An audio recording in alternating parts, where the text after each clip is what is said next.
My wife accidentally sent me a love letter meant for her boss, exposing their affair, so I made sure they both lost their jobs and each other. Hello Reddit I plus here. Let me tell you about the wildest week of my life. It all started with a text. Or, well, the wrong text. My wife Linda and I had been married for 6 years. You know, the usual story. Met young, fell in love, thought she was the one. Lately, though, she'd been acting different. Staying late at work, super glued to her phone, getting all dolled up for what she claimed were meetings. I had my suspicions, but I kept telling myself, don't be that guy.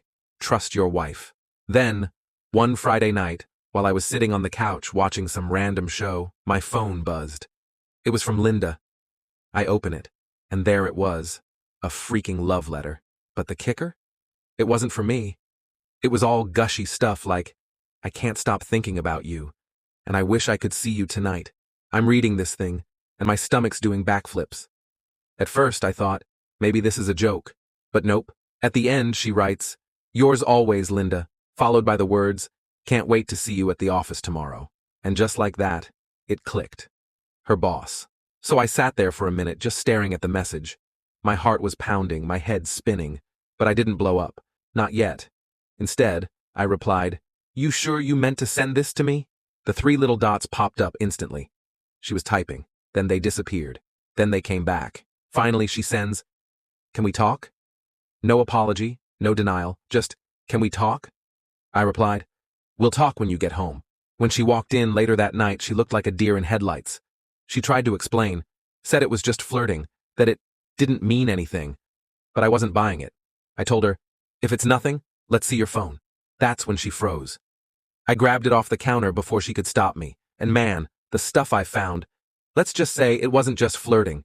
At that point, I wasn't just hurt, I was pissed. But instead of screaming or smashing stuff, I played it cool. I told her, don't worry. We'll figure it out. She bought it too, thought I was going to forgive her. That night, while she was asleep, I started digging. I went through everything. Emails, messages, even LinkedIn.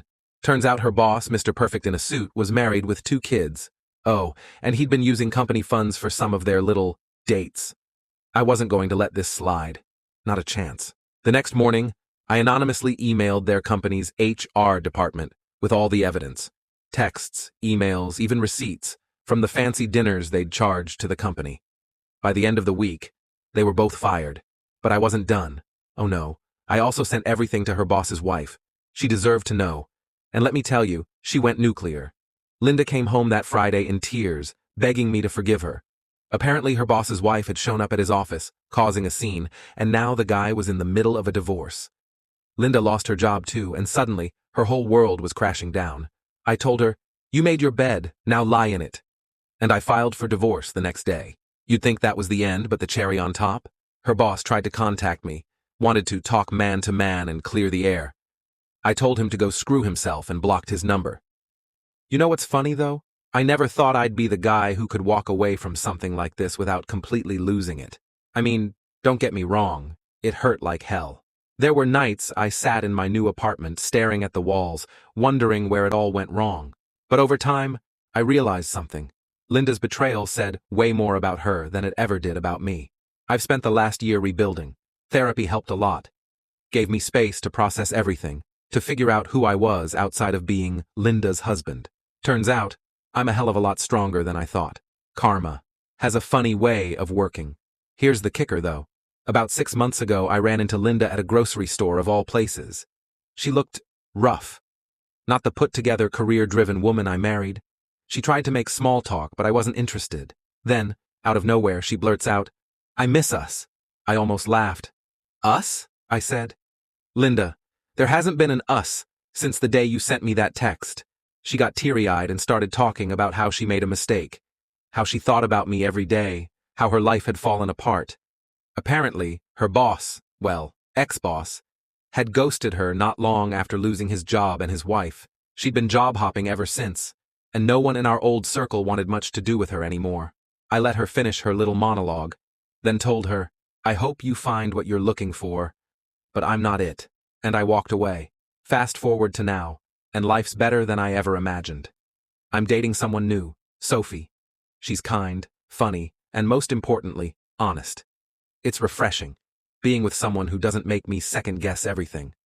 I've also started volunteering at a local organization that helps people get back on their feet after tough breakups and divorces. Feels good to turn something so painful into a way to help others. Every now and then, I hear little updates about Linda. Apparently, she's still trying to find herself. She even reached out again a couple of weeks ago, sent me this long email apologizing for everything, saying she wants to grab coffee and talk things out. I didn't bother responding. Because here's the thing, I'm done looking back.